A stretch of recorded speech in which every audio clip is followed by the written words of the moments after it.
Good morning, dear community members. Today I will be presenting my master's thesis titled the Optimization of Charging Hub Expansion, Planning for Shared Micro-EV Services. And this study focuses on how the vehicle-side operational data can be used to support the charging infrastructure planning for a station-based micro-electric vehicle services. So the presentation is organized into 6 parts. I will be first introducing the research background and problem, then summarize the literature. After, I will be explaining the methodology, study context, and present the main results and conclude the contributions, limitations, and the future research. First, I will begin with the introduction part, focusing on why shared micro-EV charging hub planning is a meaningful and distinct research problem. First of all, shared micromobility is an increasingly discussed as a low-carbon, first and last-mile connectivity solution. As shown in the slide, shared micromobility trips can replace car trips, support transit connections, and contribute to avoided emissions. For example, the North American shared micromobility statistics show that 35% of shared micromobility trips replace car trips, and about 18% of trips are made of connected to transit. In addition, 74% of users reported using shared micromobility to connect to transit as well. However, although most micromobility statistics, research, and market discussions focus primarily on shared bicycles and e-bikes, and also e-scooters, while shared micro-EVs remain underrepresented despite serving a distinct mobility role. Therefore, the next question is, what exactly are shared micro-EVs and why do they require different infrastructure planning approach? So, shared micro-EVs are compact electric vehicles, usually designed for 1 or 2 passengers. They are intended for short to medium distance urban trips and are positioned between lightweight micromobility and conventional EVs. Compared with e-bikes and e-scooters, micro-EVs provide more protected and vehicle-like form of mobility. However, they also have technical barriers as well. Users can see clear environmental accessibility value in shared micro-EVs. However, the adaptation depends on reliable access to vehicle and stations. This connects directly to the infrastructure question, which is shared micro-EVs typically operate through pick-up and return stations, where the stations not only mobility access points, but also act as a charging point. Because this vehicle have shorter ranges and depend on the station-based operation, charging demands becomes spatially concentrated. Therefore, charging hubs are important not only for the energy supply, but also for service coverage, accessibility, and scalability. The motivation of this study is that shared micro-EVs offer a promising low-carbon option for short-distance mobility, and they can support the first and last-mile connectivity. And however, scaling these services require reliable access to vehicles and charging stations. Therefore, the research problem that I'd like to focus on is that charging hub expansion is difficult because observed charging data is actually supply-confounded, which is existing charging records only show where charging operates under the current hub networks. However, the candidate sites without chargers have no direct hanging history. This means if we simply focus future demands based on existing charging observations, we may reproduce the current supply pattern rather than estimate the latent demand. The aim of this study is to develop and evaluate a data-driven decision support framework that estimates greenfield charging demand and supports charging hub expansion planning for station-based shared micro-EV services. And there are 3 research objectives. First, I characterize the observed charging hub use behavior by reconstructing the charging events, inferring the official service hubs and also the non-official charging hotspots, and also examining regional charging patterns. Secondly, I estimate the greenfield charging demand by separating the trip and dwell behavior from conditional charging behavior, which will reduce the dependence on the charger side observations. And finally, I will also optimize and evaluate the hub expansion by selecting the candidate hub locations and also estimating the required charging capacity and also testing the robustness through sensitivity analysis, baseline comparison, and also diagnostics. And the existing literature shows 4 related but incomplete streams. Micromobility research mainly focuses on bicycles, e-bikes, and e-scooters. However, EV and also EV charging studies focus on private EVs and larger fleets. And while although prediction optimization pipelines do exist, they rely on actual observed charging records that reflect the existing supply rather than the latent future demand. Therefore, the research gap lies in the estimating charging demand at candidate sites without actual prior charging history, and then translating the estimate into hub expansion decisions. Next, I will be explaining the methodology of my study, and this methodology consists of 4 linked stages, which is telemetry reconstruction, supply-attenuated demand forecasting, candidate generation and optimization, and then evaluation diagnostics. First of all, this slide summarizes the full analytical framework, where first, the telemetry reconstruction uses the raw vehicle site data to convert into a charging events, dwell event, and also reconstruct the data into a charging location dataset. Secondly, the supply attenuated demand forecasting.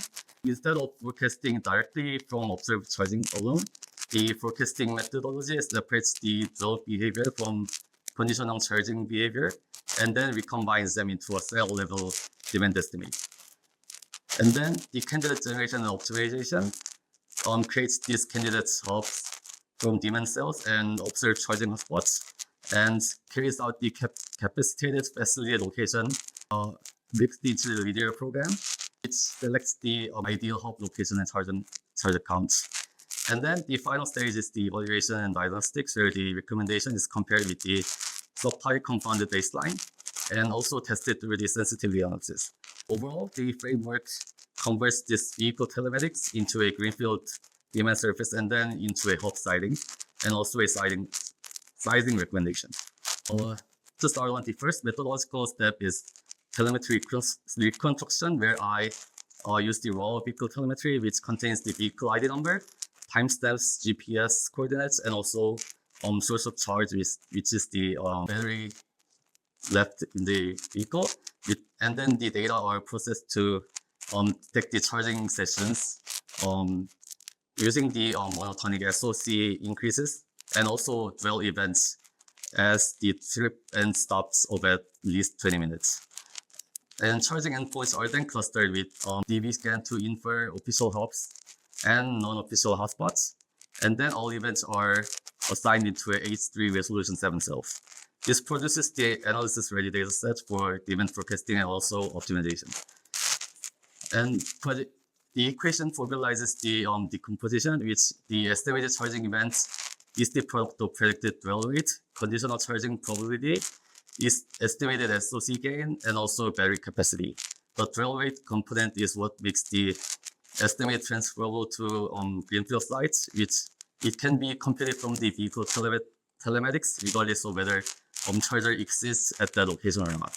After estimating the greenfield demand surface, next is to convert it into a infrastructure decisions, where the process begins first with the predicted weekly kilowatt-hour demand by the cells, and high demand cells define the planning need, where the candidate sets is generated from demand cells and then observed charging hotspots, while the retaining existing service hubs as part of the operating network. Then the optimization step uses the capacity facility location optimization framework, which the model decides which hubs should be newly open and which demand cells to assign that hubs to. And in addition, how many chargers should be assigned to that newly opened hub. The key planning of these parameters are the H3 resolution 7, which is the 2-kilometer service radius and integer floor of 95% reachable cell rule, which the optimization logic is to maximize the coverage of high demand cells while avoiding utilization overbuilding and respecting charger capacity constraints as well. Then the output is the set of recommended charging hub locations and the model implied charger counts. Finally, the methodology stage evaluates the actual recommendation option itself. First, I conduct the baseline comparison against the supply-confounded demand surface. The same optimization framework structure and constraints are used. So the comparison tests whether the demand construction itself changes the selected locations.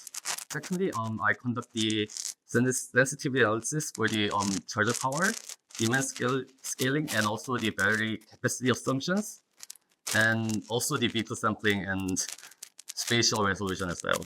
And finally, I also carry out the transferability diagnostics, where since greenfield sites have no direct charging history, the conditional charging behavior remains assumption dependent. Therefore, the goal is not to claim the actual perfect validation, but to actually define the robustness boundaries for a decision support for opening new hubs. And after the outlining the analytical framework, I now introduce the empirical setting where the framework was applied. And this study uses telemetry data collected from 3 regions, which are Daejeon, Mokpo, and Jeju. And after cleaning, the data sets include a total of 80 micro-EV vehicles, where 10 is assigned to Daejeon, 21 in Mokpo, and 49 in Jeju. And the observation period covers approximately 11 months from January to November 2024, and about 2 million clean vehicle telemetry records were able to be obtained. And in addition, 3 regions were represent different deployment contexts, where Daejeon mainly reflects the inter-campus travel between the KAIST main and Munji campuses. Mokpo includes the transit, tourism, and also the commercial areas, and which is the largest deployment, includes commuter and leisure travel around Jeju Science and Technology Park. And in addition, the vehicle specification includes 3 models, which are C, 5 and D2 models with differing battery capacities and ranges. And these differences are crucial because battery size and range affect the charging behavior and also the capacity planning caused by that vehicle. I will now be presenting the main results, focusing on hub identification, empirical charging patterns, and the final hub extension recommendation. First of all, is the telemetry-based hub reconstruction. So since the obtained dataset does not actually contain the actual coordinate of the charging hubs that they charge, so I have utilized DB scan on charging event endpoints, and the analysis inferred total of 11 service hubs from this vehicle telemetry, including 3 in Daejeon, 2 in Mokpo, and 6 in Jeju. And the map in the slide shows the reconstructed hub location and charging event endpoints in each region. And also the table summarizes the reconstruction results, where across all regions, the data sets includes about 14,000 charging stations from 80 vehicles. And the silver scores are high in all 3 regions, indicating that their spatial cluster separation is intact. This supports the validity of using charging location clustering as the basis for reconstructing the operating hub network. And next, the second research concerns the charging behavior observed from the datasets, where the upper figure shows the charging section start SOC distribution, where all 3 regions showed frequent high SOC return charging, which suggests the people were plugged in the vehicle to charge even when the batteries were not critically low. And the lower figure shows the top-off rates satisfy the intersection gap, where the top-off rates differ across regions. But after excluding the short gap replugging, the ordering reverses, where Mokpo becomes the highest. This means the regional top-off ranking should not be read as a stable behavioral differences. The wider point is that charging behavior is not uniform across regions or contexts, which also supports the case for region-sensitive hub planning. And also the main optimization results using this data set is the canonical MILP recommendation, which the model recommended total of 8 new hubs and 53 model implied charges in total. And regionally, this corresponds to 4 new hubs in Daejeon, 2 in Mokpo, and 2 in Jeju. And the map shows the relationship between existing hubs and recommended new hubs and demand source, and also the candidate locations from the pool of greenfield sites that were chosen. The interpretation differs by region, where in Daejeon, demand cells are more dispersed relative to the existing campus-oriented coverage. Therefore, more number of hubs were recommended. In Mokpo, the recommendation extends coverage to the waterfront and tourism port. In Jeju, however, the existing science park corridor already covered much of the demand. Therefore, fewer new hubs were recommended. Overall, this recommendation expands the hub network where high demand cells are not reachable from existing operations, while also preserving the existing operating backbone.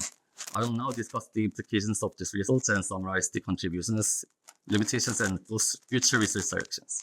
First of all, on this operational and planning implications analysis provided two main insights, where the left chart shows the total charger counts as fleet grows from 1 to 10 times. However, the curves are relatively flat, which indicates that energy capacity constraints are not actually the binding constraints in the current state. However, the hub counts are actually coverage driven, not energy driven. And also the right part shows the break-even periods under tariff utilization rate, where the periods range from about 82 to 300 years, which is far above the roughly 15-year infrastructure lifetime. This feasibility depends though on the tariff and the utilization assumptions. However, this is what added as a diagnostic, not as a main optimization objective. Because the current fleet size and the charging throughputs are small, the annual energy sales revenue is low, which leads to long payback periods. However, this suggests that the recommended hubs should be interpreted as coverage improving infrastructure rather than a purely profit-driven solutions. And this analysis helps show that hub expansion should be validated, then through validated pilot deployment, also utilize and monitoring before actually fully investing in the new hub sites. And this implication is about fourfold, and which is screen for facial gaps and avoid blind expansions and validate demand before committing and plan adaptively. And in addition, I have also compared the supply-attenuated and versus the supply-confounded ablation demand construction, where the same candidate sets and coverage radius and the same MILP constraints were used. However, the only difference was how the demand surface was constructed. Actually, the result is that supply-attenuated and supply-confounded models selected substantially different greenfield hubsets, where the Jekyll overlap is 0, which means there was actually no overlap in the selected greenfield hubsets, which indicates that this demand construction is not a minor model detail. And if demand is learned directly from supply-shaped observations, the optimization can lead to actually different infrastructure recommendations. And therefore, this result supports the central argument of this thesis, where the greenfield charging demand must be estimated carefully before actually converting this demand into the expansion decisions. And this thesis makes both academic and practical contributions, where academically, I believe that this thesis frames the station-based micro-EV charging expansion as a distinct infrastructure planning problem, which opposes the supply-attenuated demand estimations, then also links these telemetry data into optimization, the single framework. And practically, it also provides this decision support map for the 3 regions that were observed, which demonstrates this vehicle site telemetry can actually support this infrastructure planning instead of the actual data from the charger itself. And also it identifies the region-specific expansion strategies and also flags where investment economics remain challenging. However, there are also several limitations that bound this work, where this greenfield behavior cannot be actually directly observed actually before installing the hub on the field. In addition, we were not able to acquire the booking system data and direct user choice records, so which limited the scope of our methodology. And the future work should address these limitations through actual field validations of recommended sites, and also with better data sets, And in addition, in combination with the grid-over optimization. In conclusion, this thesis treats this shared micro-EV charging hub expansion as a data-driven planning problem under the supply-confounded observations. And finally, by reconstructing this telemetry data, estimating greenfield demand and optimizing hub siting and sizing, this framework provides the robustness tested decision support approach for new hub siting for shared micro-EVs.